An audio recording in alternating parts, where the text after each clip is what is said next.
In Indonesia, it is at 87%. I have not checked up the latest. Ini adalah podcast pertama kalinya Dr. Zakir Naik di Malaysia. Pertama kalinya podcast dia itu ada di sini, guys. Dan apa yang dia katakan saat di podcast itu, ada rasa kekecewaan dia terhadap Malaysia. 1, 2, 3, come on!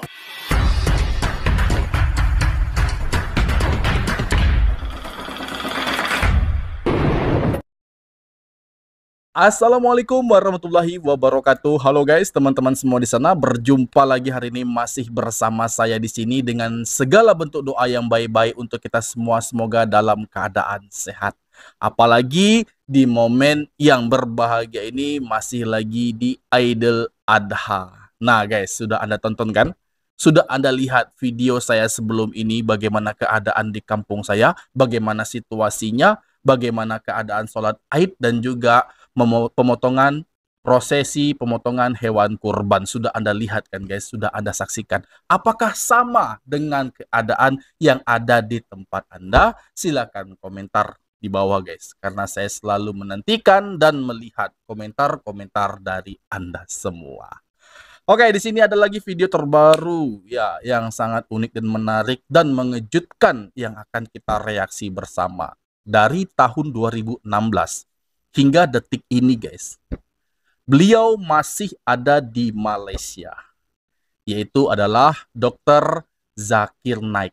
Nah, siapa yang nggak kenal guys? Siapa yang nggak tahu dengan Ustadz yang satu ini? Berasal dari India, dari tahun 2016, tidak pernah keluar, bahkan hingga detik ini masih berada di Malaysia. Nah, di sini ternyata ada hal yang paling mengejutkan, yaitu adalah pengakuan Dr. Zakir Naik di podcastnya. Di sini benar-benar curahan hatinya. Semua dia limpahkan di podcast ini tentang Malaysia. Nah, adakah kekecewaan dia selama dia berada di Malaysia itu menjadi tanda tanya besar? Nah, di sini yang lebih mengejutkannya, pengakuannya adalah lebih dari 50 negara Islam yang dia masuki. Mengapa hanya terlihat Malaysia saja yang begini? Nah, apa maksudnya guys? Dia sudah masuk ke 50 negara, hanya Malaysia saja yang begini. Tentunya ini mengundang tanda tanya besar bagi semua orang, apalagi saya yang langsung melihat video tersebut. Oke, menarik untuk kita saksikan bersama. Langsung saja guys. Tapi sebelum lanjut, alangkah baiknya bagi Anda yang belum support, karena saya melihat ya ada banyak yang menonton tapi belum subscribe dan juga memberikan like-nya. Silakan Anda lakukan. Itu semua di bawah dan itu adalah gratis. Langsung saja kita masuk ke videonya karena saya semakin penasaran lagi. Tanpa banyak basa-basi, ini videonya. Live in Malaysia. Yes. What did you feel for Malaysia? I feel amongst all the countries in the world today, all the countries, according to me today, Malaysia is the best country that is available.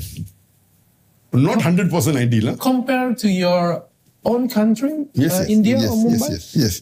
For me as a Muslim, one of the best country that is available. It may not be 100%,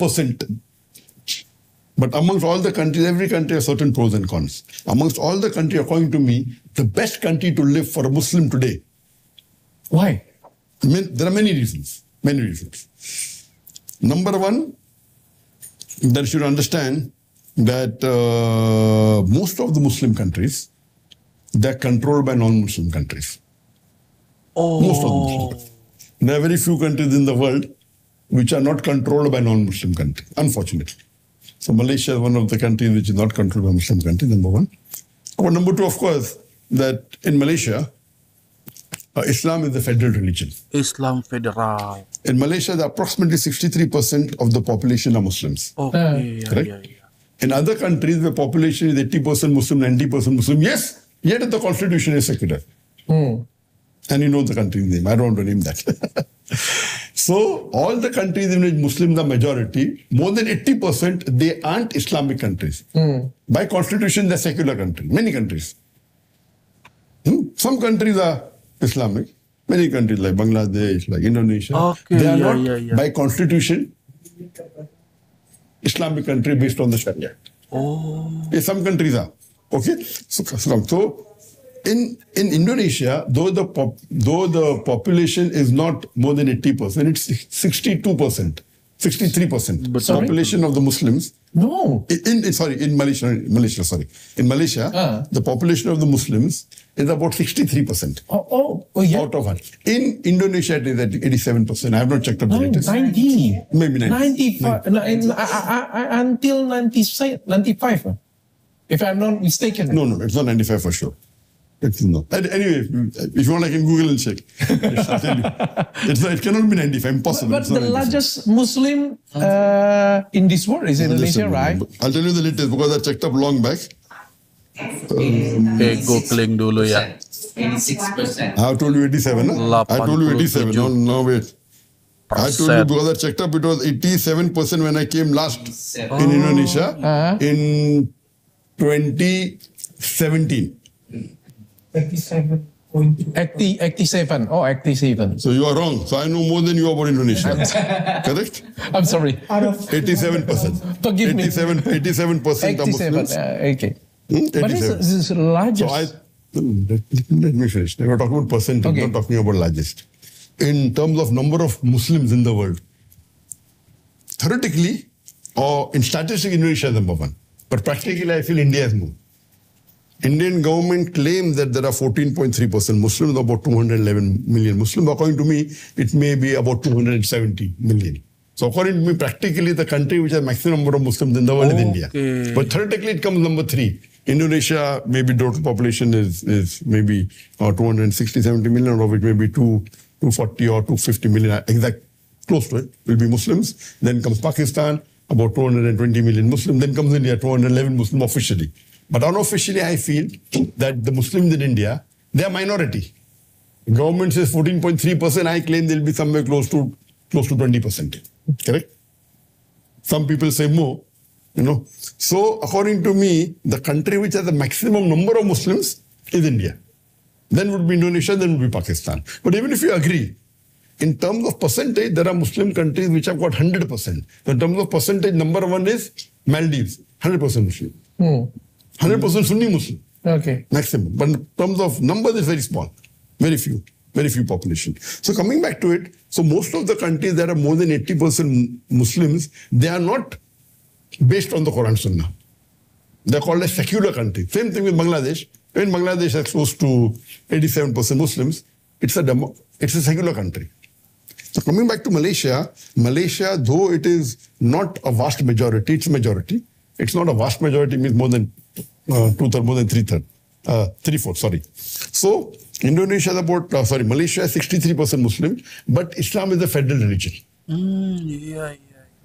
It has its own constitution, own rules. It supports Islam. So number one, I like Malaysia as a federal. Islam is a federal religion. May not be having the full Sharia, correct, but close to the Islamic values. Number two, it's not controlled by any foreign countries. Okay. Number three, it's not in the war zone. And many of these benefits even come to Indonesia to a great extent. It's not in the war zone because main war zone is the Middle East. There's war going on in Syria, Yemen, Palestine. So this is away from the war zone. Number three. Number four, the economy of Malaysia is very good. Number five, it is quite an economical, means the cost of living in Malaysia is much lesser as compared to the Western country or compared to the Gulf country. Cost of living. Then number six, here the Islamic values are very high. For example, the Islamic financial system, economic system is one of the best in the world. Not ideal, not 100% correct, but the best. So in all the world you count, in volume of currency, money, Saudi Arabia is number one, Malaysia number two. But in terms of facility of Islamic banking, for example, the Islamic takaful, Islamic banking, you want to give income tax, one of the reasons. The income tax you give, if you are giving a personal income tax, if you give zakat, it gets deducted directly. Even takaful, the Islamic insurance. You give provident fund, you can say, I want Islamic way. So in living here. Oke, saya baru dengar guys ya. Tolong bisa Anda ralat nanti perkataan saya di sini karena saya baru tahu nih, ternyata Malaysia begini guys. Ya, kita zakat itu mungkin sekitar 2% per tahun ya. Kita membayar pajak ya, kita bayar pajak guys kepada pihak kerajaan. Ya, itu mungkin kita anggaplah 2% pajak pribadi kita ya atau pajak kekayaan apapun itu. Tapi kalau kita bayarkan ke zakat, maka pajak itu tidak kita bayarkan lagi. Beda ya guys, beda ya di negara lain termasuk negara kita. Kalau kita pajak, ya pajak aja. Kalau zakat, ya zakat lagi. Itu berbeda guys. Tapi kalau di Malaysia, mohon guys, mohon kasih tahu saya, apakah benar hal ini? Sepenuhnya, tolong Anda komentar di bawah ya guys ya. Karena dikatakan di sini, kalau Anda membayar pajak, ya bayarlah pajak tersebut. Tapi kalau Anda membayar zakat dengan nilai pajak itu, maka Anda tidak membayar pajak lagi. Ya, ini satu keistimewaan yang didapat oleh orang Malaysia lagi, guys. Saya baru tahu, saya baru paham dengan video ini. Oke, lanjut. Tentunya akan ada berbagai hal mengejutkan lainnya yang akan dikatakan oleh Ustadz ini. Lai. Islamic system, you can follow Islam much easier in Malaysia than other countries of the world. Okay. Yeah, there are other countries. So, in terms of Islamic economics, in terms of Islamic living, Okay. a lot of benefits in there. For example, the system that is the mosques are controlled by the government. There are other countries doing that, but all put together, these are the advantages. And as I told you, the tax advantage is very few countries have this. That you pay a zakat to one of the government firms designated, each state has. Then, if suppose you earn $1 million and you have to give suppose $100,000 hypothetically as income tax, or $200,000 income tax, you give that $200,000 as zakat, zero income tax. That means you're doing your religious duty. But for companies, it's different. Company, you cannot give all this zakat. It's only for private. Company, you can give only 2.5%. So these facilities are not there. So in terms, like for example, like the city I'm living, the full country is not Sharia compliant, but the Putrajaya where I live is Sharia compliant to a great extent. There's no alcohol here. There is no dance club here. There's no nightlife here. So Putrajaya per se is one of the Sharia compliant cities. Not 100%. Not 100%. Okay. But you can't have alcohol here. You can't get poke. If you outside Putrajaya, you'll get. You understand, no? Okay. And then there's no nightlife, there's no discotheque, there's no, so it is more Sharia compliant. Okay. The full of Malaysia is not. But the cities which are in which there are more number of non-Muslims and a more commercial capital like Kuala Lumpur or Penang may not have this Sharia compliant. But again, in all these cities also, a Muslim cannot enter. Cannot go to alcohol bar. Okay. A non-Muslim can go. So all these rules are good for the Muslims. Okay. They may not be following it. So all these rules. So this is an added attraction. Then besides that, if you see that in Malaysia, you are proud to be a Muslim. There are very few countries, Muslim countries in the world, which can fight for the rights. Like in Malaysia, today, if I want to raise my voice, protest for Palestine, I can do. There are many Muslim countries you can do, many you cannot do. But the level of Malaysia is very high compared to other Muslim countries. Oh. Correct? Okay. Even Indonesia, you protest. Very good. Alhamdulillah. Very good. But the level of Malaysia is higher. For example, the Prime Minister of Malaysia is one of the few Muslim countries in the world who openly supports Palestine.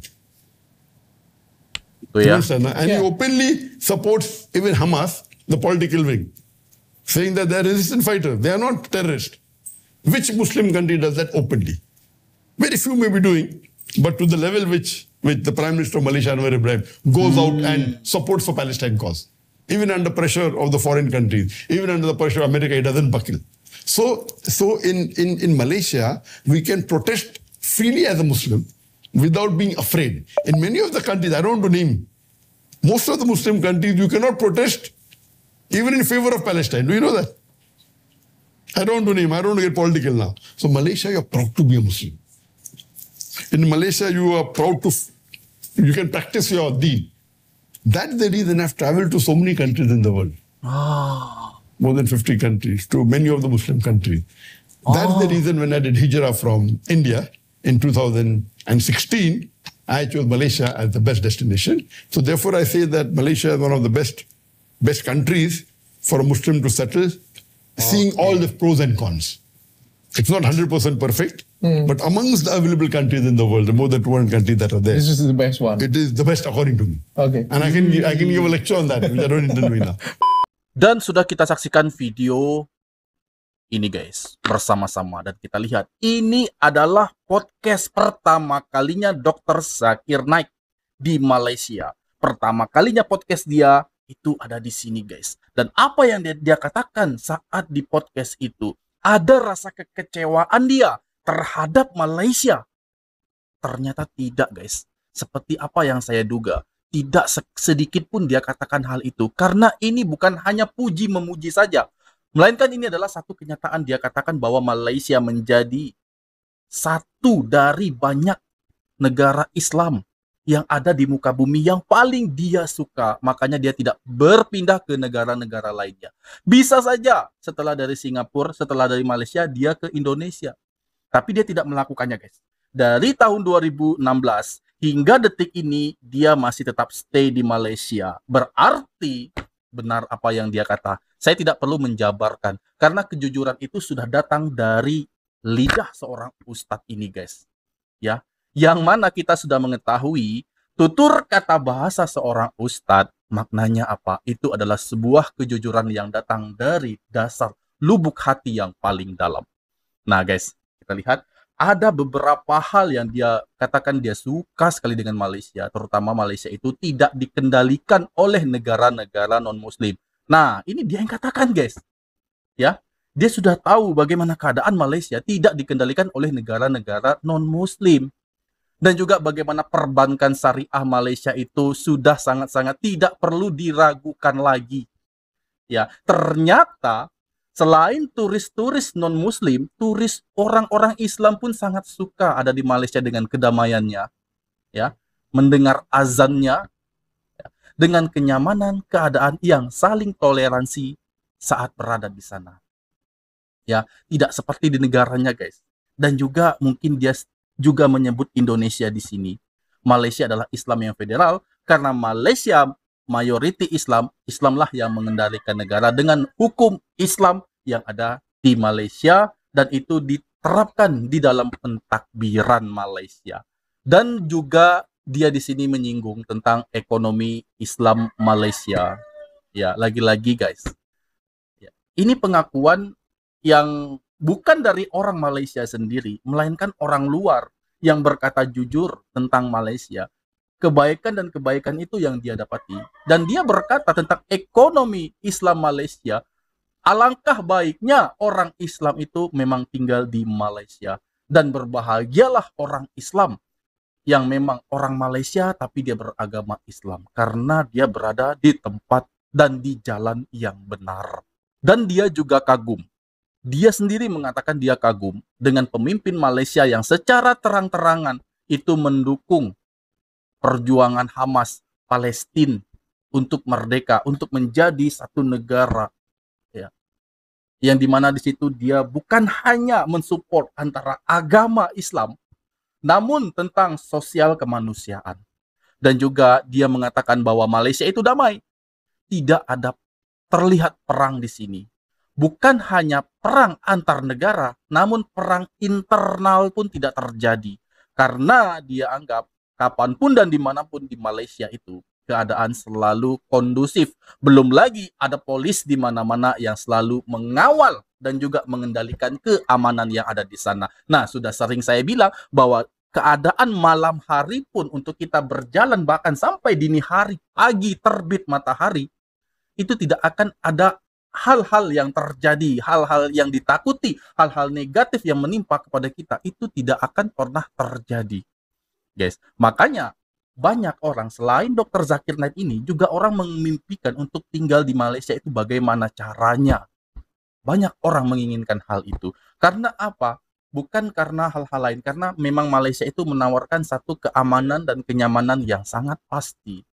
Dan saya suka guys, saya suka dengan podcast ini karena ini bentuk dari rasa kejujuran hati dia selama ini saat berada di Malaysia. Sudah bertahun-tahun dari tahun 2016 hingga tahun 2025 dan inilah yang dia rasakan.